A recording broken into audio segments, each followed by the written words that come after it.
Hi sunshines, welcome back to my channel. I'm with Ekal, and today we're going to be diving into a topic that is on the minds of many people, that a lot of people have asked me about, that have commented in my previous videos.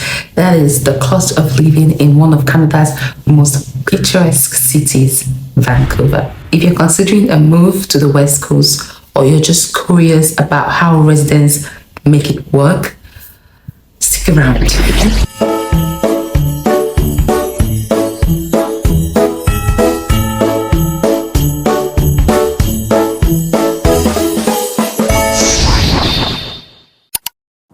We've got some valuable insights coming your way.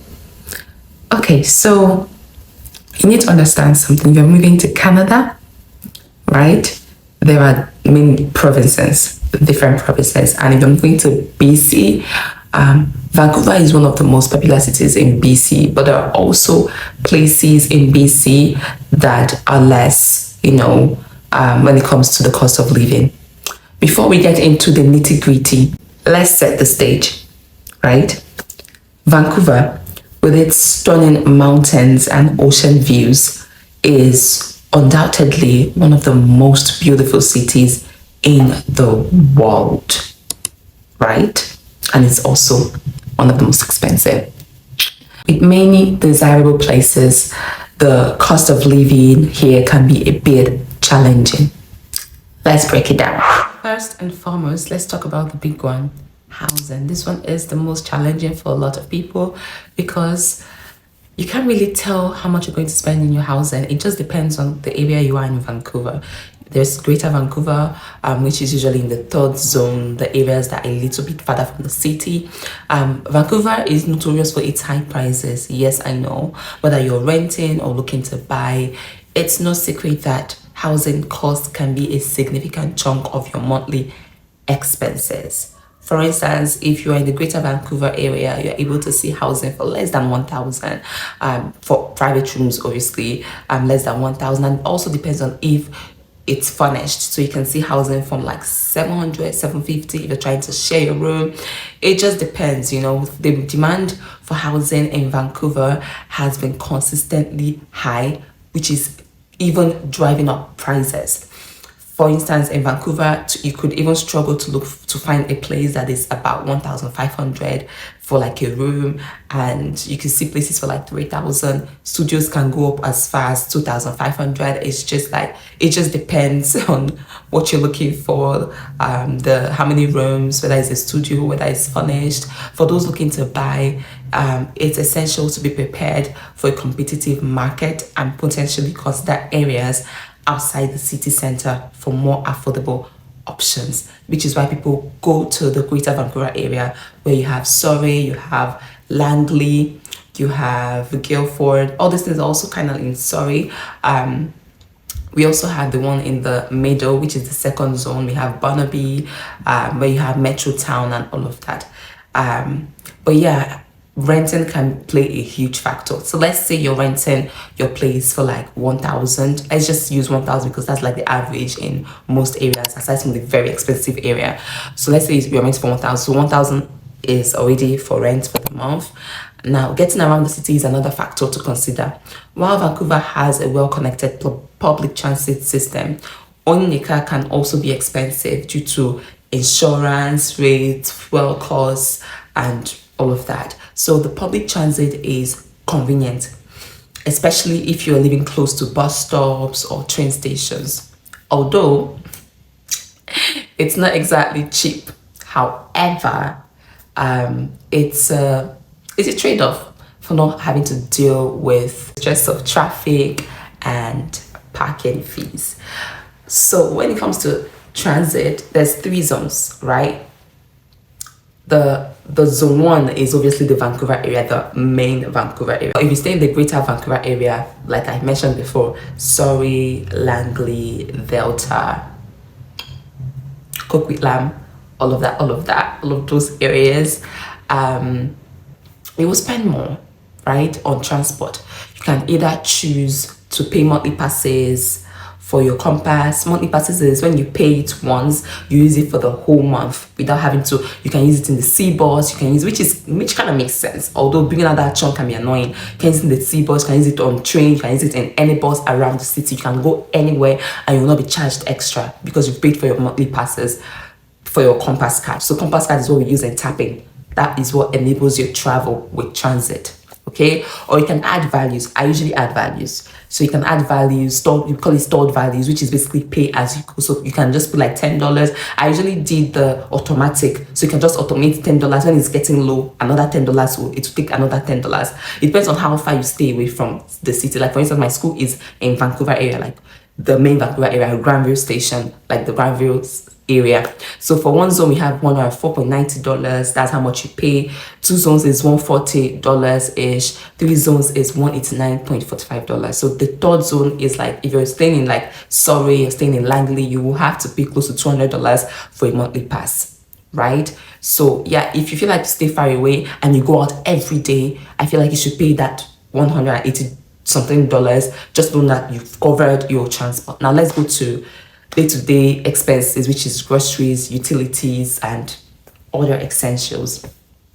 Now, the cost of living has definitely impacted grocery prices. The inflation after pandemic, like it's just been crazy. But government and the grocery store owners try their best to provide affordable options.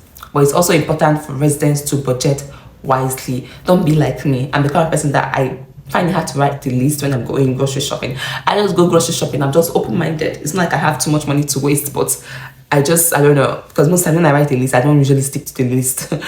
But it's important to actually have a budget, okay, and explore different stores for better deals. For instance, when I go to Walmart, I make sure I check out for the great value. The great value is the one that has is the same stuff but a more affordable brand. It's usually cheaper. So if you don't see great value, you can now buy the normal brands. So I always look out for great value because it's cheaper. And then when you go to Ray Canadian Superstore, I like to check out for their No Name brand. No Name is a brand from Ray Canadian Superstore that is also cheaper.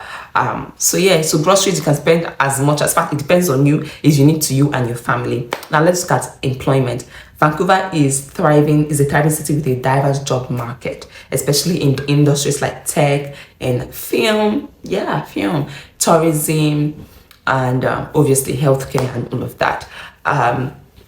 While there are ample job opportunities, it's crucial for newcomers to be aware of the salary levels relative to the cost of living. I know that a lot of people are desperate to get jobs, and most times you can see yourself getting trapped in a job where they're paying you less than the average pay in the industry. Like, they know that you're new, and if you're not able to negotiate really good, you will see yourself working so much and yet you're not earning as much. Do you understand? So negotiating a fair salary is key to maintaining a comfortable lifestyle in Vancouver. All right, now that we've covered some of the challenges, let's discuss some strategies for, managing the high cost of living in Vancouver. All right. The first one I am going to basically talk about is creating a detailed budget, exploring cost-effective housing. Like, make sure that you have a budget every month on what you want to spend. I find it hard to do that, to be honest, because I'm very spontaneous. I might just wake up one morning and be like, oh my gosh, I don't want to eat what is in the house. I just want to eat out. I want to buy a burger. I want to go to Tim Hortons. I want to go to Starbucks. I can just do that, especially when I'm going to school. That's when I just think about things like that. I might have food in the house, but I don't want to stick to the food I have in the house, okay? So also take advantage of local discounts, promotions. It's just a few ways to stretch your dollar in Vancouver. It's about finding the right balance between enjoying the city and managing your expenses. Do you understand?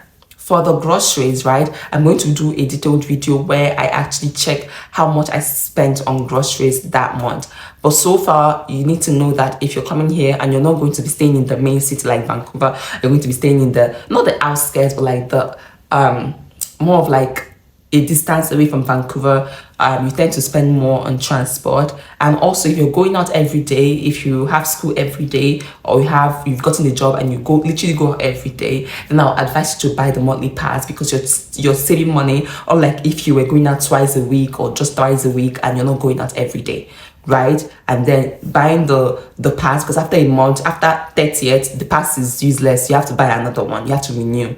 All right, living here is not so difficult as people make it. It's not as difficult as people paint it. It's just for you to know what you're doing, have a budget, just be organized and be smart in your decision making. Yes, guys, so it all depends on you. If you're making minimum, if you're like being paid minimum wage, the minimum wage in BC is 1665, 1675. I know it's 16 something, sure.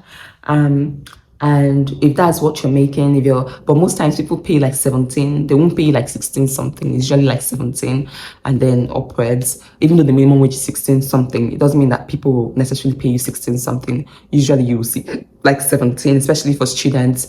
And you're doing like maybe looking in like local stores and all of that. You can actually survive. It just depends on you. It depends on like how the kind of lifestyle you want to live. It depends on if you're the kind of person that's extravagant, or you want to just eat very good, you want to be very, very like on point with your diet, you want to buy fruits and all of those things. If you're like really maintaining the same lifestyle you had in your home country where you were like very comfortable, yes, you might need to like get that extra income coming in, because it's not gonna work. Because if you're earning $17, that's like barely like 8,000 plus, and you're paying, especially if you're staying alone in your room or in your place, you're paying 1,000, let's say 1,000 for a private room. The remaining you have to like literally squeeze yourself to be able to manage. But yeah, you can see, if you're not the kind of person that's just like very spontaneous with your spending, in a week you can actually spend less than $100 in a week on groceries. Yes, I'm serious. And let's just say that it's only transport that is going to probably take most of your money, especially if you're living far away from where you school and where you work. But you can actually manage $100 in a week. Some people manage $100 in 2 weeks. Like if you're in a tight corner, you will learn how to manage. But let's just say that $500 should be enough for you when it comes to your groceries and everything in a month. $500. But I don't feel like it's too much if it's just to you, but $500 should be enough for you in a month for your groceries. And then you have to think about transport. Let's say you're buying the monthly passes, that's less than $200. So $700 is covering you for your transport and your feeding.